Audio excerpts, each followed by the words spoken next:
할렐루야. 아멘. 오늘은 어린이 주일입니다. 그 어린아이에 관한 이야기를 할 때요, 제가 가장 좋아하는 어린아이 때 들었던 제일 좋아하는 일화가 하나 있습니다. 그 미국에 한 소년이 있었는데요, 굉장히 가난했습니다. 어머니와 같이 하루는 길을 가고 있었는데요, 시장에서 아저씨가 체리를 팔고 있었습니다. 그래서 이 소년이 체리가 얼마나 먹고 싶었는지, 근데 가난한 살림에 체리를 살 돈이 있을 리가 없었지요. 근데 이 어린이가 그 간절한 마음에 그 체리 장사를 떠나지 않는 것입니다. 그럴 때 이제 어머님들이 하시는 게 있죠. 안 된다 그랬지. 너 이렇게 떼쓰면 안 된다 그랬지. 지금 그렇게 이 엄마가 또 이 아이를 혼내고 있었어요. 근데 그래도 이 아이가 포기하지 않고 아저씨 앞에서 계속 서성거리면서 발걸음을 떼지 않는 것이었습니다. 그래서 눈치를 챈 이 아저씨가요, 그 아이가 얼마나 귀여웠는지 한 움큼 가져가라고 이렇게 이야기를 했어요.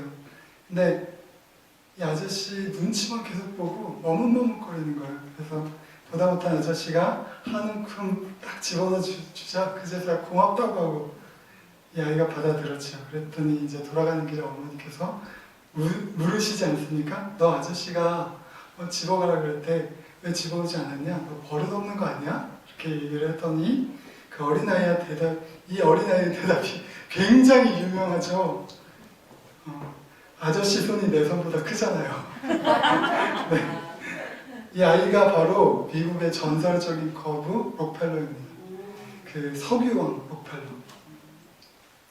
어린아이들은요, 어른도 생각하지 못하는 것을 생각할 수 있는 힘이 있습니다. 그래서 예수님께서도 천국의 열쇠가 어린아이와 같이 되는 것이라고 말씀하셨어요.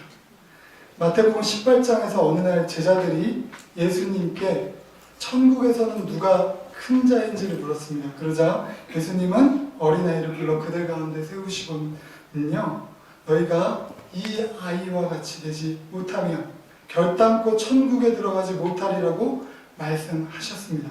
우리가 하나님 나라에 들어가기 위해서도요, 어린아이와 같이 돼야 된다는 말입니다. 그런데 이 말씀은요, 무조건 모든 면에서 어린아이와 똑같이 되라는 말씀은 아닙니다. 어린아이에게는 특징이 있어요. 나름의 장점과 단점이 있습니다. 예수님께서는 당연히 어린아이들의 좋은 면을 닮으라고 하신 것이지요. 그러나 선한 것은 어린아이와 같지 않고 악한 것은 어린아이와 같은 우리의 연약한 모습이 너무너무 많기 때문에 오늘은 어린아이의 단점과 장점을 통해 예수님의 말씀을 깊이 묵상해보는 시간을 갖도록 하겠습니다. 사실요, 제가 오늘 본문을 정할 때 어린이 주일에 이 본문을 가지고 설교하는 분은 아마 우리나라에 없으시지 않을까. 대머리에 올라가라, 대머리에 올라가라. 이 본문을 봤거든요, 오늘. 이 자리에 우리 성도님들 중에서 평생 설교를 들으셨지만 오늘 잘 오셨습니다. 제가 이렇게 그렇게 대단한 사람은 아니지만요, 하나님께서 오늘 저에게 주신 지혜를 통해서, 저에게 주신 아이디어를 통해서 우리 성도님들께 말씀하시고자 하는 바가 있으리라고 믿습니다. 이 본문이 이렇게 어려운 본문이고 어린이 주일이나 보통 주일에도 그렇게 쉽게 다루지 못하는 본문이냐면요, 이 본문은 저주가 담겨있기 때문입니다. 그러나 여러분, 저주의 극단에는 축복이 있습니다. 죽음의 극단에는요, 생명이 있습니다. 죄악의 극단에는요, 구원이 있습니다. 저는 오늘 하나님의 축복의 메시지, 특별히 마태복음 18장의 진정한 의미를 우리 성도님들께 전해드리기 위해서 상극에 있는 이 본문을 선택한 것입니다. 그러므로 먼저 본문의 저주에 대해서 말씀드리고, 제가 정말 말씀드리고 싶었던 축복된 성품에 대해서 이어서 설명드리겠습니다. 오늘 말씀은요, 엘리사에게 저주받은 아이들의 이야기입니다. 엘리사는 엘리야의 뒤를 이어 이스라엘을 이끈 선지자죠. 예수님이 오시기 전은 900년 전경의 사람이고요. 엘리야가 그를 부를 때 밭을 갈았다고 성경에 나오니까 아마 그는 농사꾼이었을 것입니다. 근데 엘리야의 부름을 받고 엘리사가 제자가 되어 수종을 들다가 엘리야가 이제 하나님의 은혜를 입어 회오리 바람을 타고 하늘로 올라간 뒤 엘리야의 뜻을 이어 그보다 갑절의 능력을 받아 엘리야의 옷조각을 가지고 요단강을 쳤더니 요단강이 막 나뉘고 이런 역사들이 일어나죠. 엘리야의 역사의 중요한 한 부분을 담당하는 그런 사역자가 됩니다. 하루는 엘리야가 베델로 올라갈 때의 일입니다. 작은 아이들이 엘리사를 놀렸어요. 대머리여 올라가라. 어린아이들의 가장 큰 단점은요, 순수하기 때문에 악해져도 순수하게 악해진다는 겁니다. 어릴 적 제 기억을 되짚어보면 그렇게 외모로 친구들을 많이 놀려요. 목이 길다고 길이라고, 눈이 크다고 왕눈이라고 그러고. 근데 여기까지는 귀엽게 애교를 봐줄 수 있는데 장애를 가진 친구들 있잖아요. 그 장애를 가지고 놀려요. 그 별명으로 부르고. 아니면 제가 성장할 때는요, 혼혈인 친구들이 있어요. 그러면 그 혼혈인 친구들을 아주 마음에 상처가 되는지도 모르고 그것을 별명으로 지어가지고 365일 부르는 거예요. 이름 대신 그걸로 부르는 거예요. 얼마나 그게 그 친구들에게는 큰 상처가 되었을지요. 아이들은요, 순수하게 악해질 수 있습니다. 어른보다 더 악해질 수 있습니다. 그것이 악한 건 줄 모르고 사람을 죽일 수도 있고요. 그리고 어른도 참아 못하는 일들을 할 수가 있어요. 엘리사는 여호와의 이름으로 아이들을 저주했습니다. 그래서 수풀에서 암, 곰 둘이 나와서 42명이나 되는 아이들을 상하게 했습니다. 그 아이들이 아무리 잘못했을지라도 엘리사가 너무한 거 아니냐? 처음에 저도 이 본문을 보면서 이렇게 생각을 했어요. 엘리사가 그렇게 저주를 퍼붓고 이렇게 용서하고 관용하는 마음이 없지?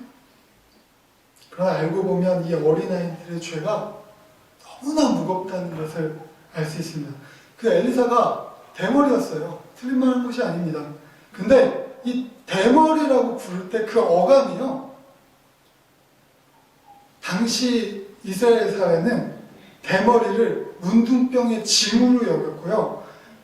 문둥병은 하나님의 징벌의 대표적인 병으로 여겼습니다. 그러니까 인간에게 죄가 들어와서 이스라엘 모든 사람들의 신앙 속에는 인간이 타락한 이후에, 아담과 하와가 선악과를 따먹은 이후에, 죄악이 들어온 이후에 세 가지 관계가 끊어졌다고 믿었어요. 하나님과의 관계가 끊어졌고요. 그리고 인간 서로의 사랑의 관계가 끊어졌고요. 세 번째가 자연과의 관계가 끊어졌어요. 그래서 자연과의 관계가 끊어졌기 때문에, 인간과 자연 사이에 원래 있었던 아름다운 관계가 끊어졌기 때문에 육신도 제 기능을 못하고 병든다고 기독교 세계관에서는 믿습니다. 그런데 이스라엘 백성들은 이것을 잘못 해석해서 병든 그 사람 개인의 죄가 그 사람을 스스로 병들게 만든다고 생각했습니다. 그러니까 그 사람의 죄는 그 사람의 죄야, 나랑은 아무 상관없어, 이렇게 생각한 것이죠.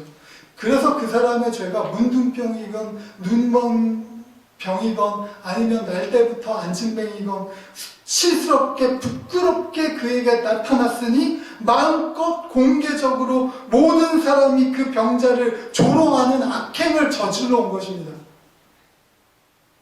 환자들은 아픈 것도 서러운데 멸시와 조롱까지 당했으니 얼마나 큰 상처를 받았겠습니까? 예수님이 오실 때까지 그렇게 한 거예요. 예수님이 오시고 나서도 예수님을 믿지 않는 사람은 계속 그렇게 했습니다. 이스라엘은 그런 악행을 계속 반복했어요. 그래서 예수님이 오셔서 병자를 고쳐주셨을 뿐 아니라 구원을 선포하신 것은 그들의 해석이 잘못되었음을 명백하게 보여주신 것입니다. 그러므로 이제는 우리 모두가 예수님을 머리로 하는 한 몸이 되었으니까요. 환자들을 향한 우리의 마음은요, 지금도 내 죄가 그들에게 나타난 것처럼 내 몸이 아픈 것처럼 여겨야 하는 것입니다. 아무튼 오늘 본문을 좀 떠나서 제가 좀 부연 설명을 드렸는데요. 아무튼 본문으로 돌아와서 엘리사의 대머리는요, 그 문둥병이 아니라 원래부터 대머리였기 때문에 부끄러운 일이 아니었습니다. 근데 그걸 흠을 잡아서 부끄럽게 했다는 건요, 하나님이 너를 징벌하셨고 너의 그 대머리는 부끄러운 거야, 수치스러운 거야, 이렇게 아주 악하게 그를 놀리는 것이죠.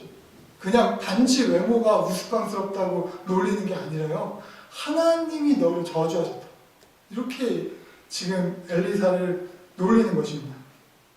조롱하는 것입니다.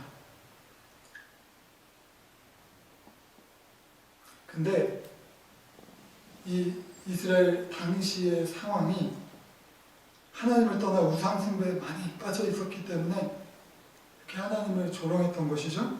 그리고 이 올라가라는 말은 이 엘리사의 스승이었던 엘리야가 회오리 바람을 타고 하늘로 올라갔습니다.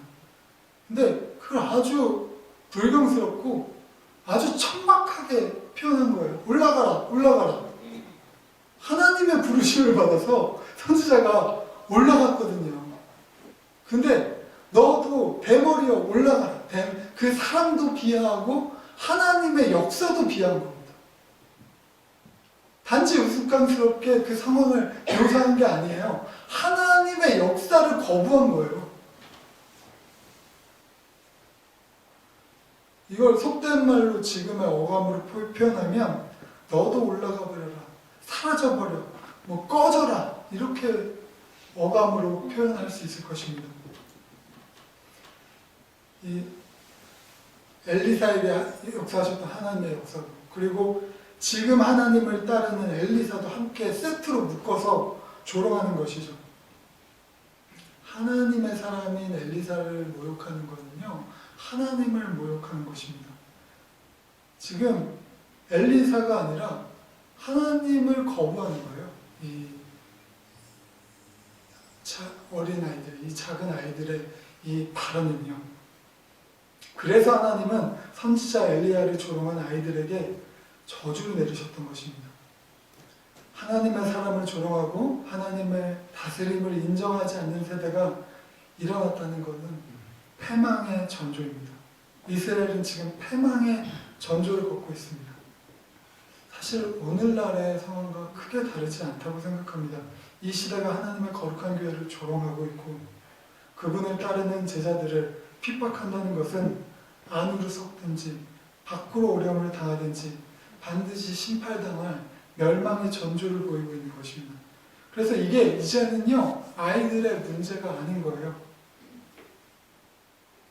사람이 해결할 수 없는 문제인 거예요. 하나님께서 심판하시든지 하나님께서 구원하시는지 하나님의 소관에 있는 것입니다. 그래서 예수님께서 십자가상에서 제일 먼저 하셨던 말씀이 아버지여 저희의 죄를 사하여 주시옵소서. 자기의 하는 것을 알지 못함이니이다. 얼마나 악한지. 근데 그 악을 죄를 죄라고 여기지 아니하고 악을 악으로 여기지 않는 세대를 우리가 살고 있고 우리 또한 그런 모습이 아닌지 이 말씀을 비추어 돌아보아야 할 것입니다. 우리는 어제도 오늘도 어린아이와 같은 죄가 죄인 줄 모르고 저지르는 연약한 사람들입니다. 그런 우리를 위해서 예수님께서 십자가 위에서 저주하지 않으시고 사랑으로 간절히 기도했던 것을 기억하시기 바랍니다. 그리고 어린아이의 못된 습성을 버리고 하나님이 기뻐하시는 선한 습성을 하늘로부터 받아야겠지요. 할렐루야. 아멘. 그러면 예수님께서는 어린아이의 어떤 점이 천국의 열쇠가 된다고 하신 것인지, 어떤 것이 우리가 어린아이에게서 배워야 할 선한 습성인지를 한번 살펴보겠습니다. 어린아이의 첫 번째 특성은요,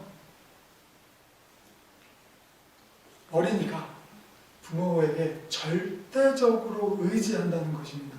그 어린아이들의 생존은요, 부모님께 달려있어요. 예수님께서 말씀하셨던 가운데 인간이 하나님께 의존적이고 피존적인 존재라는 것을 가장 잘 보여주는 그런 말씀들은 들의 백합화, 공중에 나는 새 이야기입니다. 솔로몬의 모든 영화로도 이 백합화가 입은 것과 비교할 수 없고, 그것보다 못하고, 공중에 나는 새는 누가 기르지도 않았는데 잘 먹고 잘 산다. 하나님이 다 먹이시고 입히신다는 겁니다. 우리를 위해 독생자까지 아끼지 아니하시고 보내신 하나님께서 모든 좋은 것을 아끼지 않으시고 부어주십니다. 아이는 부모가 반드시 필요하지만 부모는 아이가 없어도 살 수가 있지요. 그래서 사람이 부모가 되면 그 어린아이의 시절을 다 잊어버립니다. 그래서 부모가 되면 의존성을 잃어버려요. 하나님 없이도 살 수 있는 것처럼 생각을 합니다. 그러나 그것은 큰 오산이죠. 하나님 없이 살 수 있는 것은 아무것도 없습니다. 그러므로 우리는 하나님을 절대적으로 의지해서 작은 일 하나라도 주님께 맡기는 그런 삶의 자세가 필요한 것입니다. 주님을 절대 신뢰하시는 우리 모든 성도님들이 되시기 바랍니다. 두 번째는요, 우리가 본받아야 될 어린아이의 모습, 부모의 사랑을 먹고 산다는 것입니다. 부모의 사랑의 생사가 달려있는 것입니다. 사람이 떡으로만 살지 않고 하나님 입에서 나오는 말씀으로 살 것이라는 말씀 속에는 하나님의 사랑을 먹고 산다는 의미가 포함되어 있습니다. 복음은요, 정말로 아름다운 러브스토리예요. 기가 막힌 사랑 이야기, 신랑과 신부의 축복된 사랑 이야기 같은 것입니다. 하나님의 사랑은 햇볕, 공기, 물고기가 사는 물 같은 것이고, 그곳에 우리가 살고 있고, 지금 하나님께서 베풀어 주신 땅과 하나님께서 날마다 우리가 쿨쿨 잠을 자고 있을 때 다음 하늘을 준비하시고 열어주셔서 우리가 그 하늘을 보고 주님의 사랑 안에서 살고 있는 것입니다. 그 속에서 살고 있는 것이죠. 주님의 사랑은 우리의 늘 고향이며 돌아갈 영원한 품이며 뿌리입니다. 하나님의 사랑 속에서 우리의 생명이, 주님의 사랑만이 우리가 존재할 공간입니다. 삶에 아무런 사건도 없고 역사도 없고 주님께서 주시는 믿음, 소망, 사랑이 없다면 삶의 의미가 없지요. 밖을 보면 정말 나가놀고 싶어요. 너무 좋지요. 근데 사랑하는 사람이 곁에 없다면 무슨 의미가 있겠습니까? 같이 이 기쁨을 공유할 사람이 없다면 무슨 의미가 있겠습니까? 시간만 때우는 것이죠. 그러므로 우리 모두가 이렇게 하나님의 사랑을 먹고 사는 존재라는 것을 항상 기억하셔야 됩니다. 우리 모두가 이렇게 어린아이같이 하나님의 사랑의 바탕 속에서 살아야만 살아도 사는 것 같이 가치 있고 아름답고 참되고 복된 삶을 사는 것입니다. 그래서 다시 제가 정말 말씀드리고 싶었던 마태복음 18장 4절에서 예수님께서는 어린아이의 특징 중에 천국에 들어갈 소양을 다음과 같이 말씀하셨죠. 누구든지 이 어린아이와 같이 자기를 낮추지 않으면 천국에 들어갈 수 없고, 낮추는 이 자만이 천국에서 큰 자가 된다. 우리가 소유해야 할 어린아이의 참된 특성은 겸손입니다. 예수님 당시에 헬라와 로마 문화는요, 겸손이 자존심이 없는 사람, 나약한 사람이 가는 성품으로 생각하고 부끄럽게 여겼습니다. 지금도 여전히 겸손이 인기 있는 덕목은 아닙니다. 자기를 낮추는 것은 자기를 내려놓는 힘든 과정을 겪어야 됩니다. 그러나 성경은 이 겸손이 하나님께서 가장 기쁘게 여기시고 가장 좋아하는 성품이라는 거죠. 겸손은 순종으로 이루어지고 순종은 우리가 하나님을 따르기 위한 기본 조건입니다. 이사야서에서는요, 내가 높고 거룩한 곳에 거하며 또한 통회하고 마음이 겸손한 자와 함께하나니 이는 겸손한 자의 영을 소성케 하며 통회하는 자의 마음을 소성케 하려 함이라 라고 하나님께서 겸손한 자를 극진히 생각하신다는 것을 말씀하고 계십니다. 그리고 예수님께서는 제자들을 가르치면서 내가 주와 선생이 되어 너희들의 발을 씻겼으니 너희도 가서 발 씻기는 자가 되라, 겸손한 자가 되라 꼭 가르쳐 주셨습니다. 우리가 겸손하는 것, 우리가 어린아이와 같이 서로를 섬기고 자기를 다른 사람보다 위에 두지 말고 다른 사람 아래에 기꺼이 섬기기를 바라셨던 것입니다. 근데 어떻게 하면 겸손할 수 있겠습니까? 이미 다 말씀드렸어요.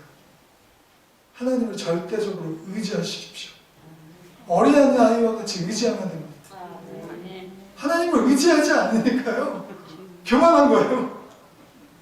이미 다 말씀드렸어요. 어린아이의 특성들. 하나님을 절대로 하나님 나는 주님이 필요합니다. 작은 일에도 우리 어린아이들 학교 갔다 돌아오면 초등학교 때까지는 계속 말을 많이 하죠. 작은 일도 부모님한테 얘기하면서 미주얼 고주얼 다 얘기하면서 부모님에게 작은 일도 다 의지하면서 의지하려고 하죠. 부모님이 다 들어주시길 바라고 나를 다 이해해 주시기를 바라며 나의 생각과 나의 삶 속에 부모님께서 어떤 나침판이 되어주시고 방향을 제시해 주시기를 항상 바라죠. 어린아이 때는. 근데 어느 순간 교만해요. 어느 순간 하나님을 깜빡이죠. 나 혼자 갈 수 있다고 생각하죠. 하나님, 작은 일에는 하나님께 의지하지 않고 내가 판단하고 내가 생각해서 내가 내 길을 간다고 착각하잖아요. 근데 하나님께서는 우리가 겸손하기를 바라십니다. 날마다 하나님을 순간마다 의지하기를 바라십니다. 한 걸음 한 걸음 주님과 동행하시기를 바라십니다. 그래서요, 겸손하려면 하나님을 절대로 의지하십시오. 하나님의 크심을 알고 나의 작음을 알면 겸손해질 수밖에 없습니다. 하나님 아버지, 그리고 또 우리가 겸손해질 수 있는 방법, 하나님 아버지의 사랑 안에 거하시면 됩니다. 이 어린아이가 부모님의 사랑을 먹고 살듯이 겸손하다는 것은요, 자기를 낮추는 것이 핵심이거든요. 그런데 이것이 사랑의 원리와 맞닿아 있습니다. 모름지기 진정한 사랑은 진정한 사랑을 한다는 사람치고 자기를 낮추지 않는 사람은 없는 것이죠. 자기를 포기하고 내려놓지 않는 사람은 없는 것입니다. 더 사랑하는 사람이 더 낮아집니다. 더 사랑하는 사람이 져줍니다. 과거에 제가 주일학교 아이들과 나무 토막을 이렇게 쌓아놓고 하나씩 빼는 그 장난감이 있죠. 젠가라고 하는데 이걸 하나씩 하나씩 빼줍니다. 그러면 이게요, 아이들을 하고 하면 청년들이 질 수가 없어요. 아이들은 이렇게 정교하게 움직이는 게 조금 잘하는 아이들도 물론 있지만 대부분은 어른들이 이깁니다. 근데 저는요, 아이들에게 수없이 져줬습니다. 그래야 아이들이 기뻐하니까요. 하나님도 인간에게 져주시고는 이스라엘이라는 이름을 져주셨습니다. 하나님과 겨루어 이겼다 하는 뜻이 이스라엘이라는 뜻 아닙니까? 하나님께서는 부모의 마음으로 우리를 항상 져주시고 있고 우리를 사랑하고 계십니다.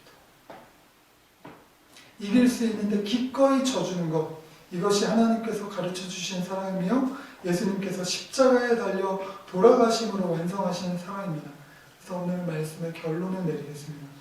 그러므로 하나님을 의지하고 하나님의 사랑 안에 거하여 겸손한 사람이 되는 것이 예수님께서 말씀하신 어린아이와 같이 된다는 것에 참된 의미입니다.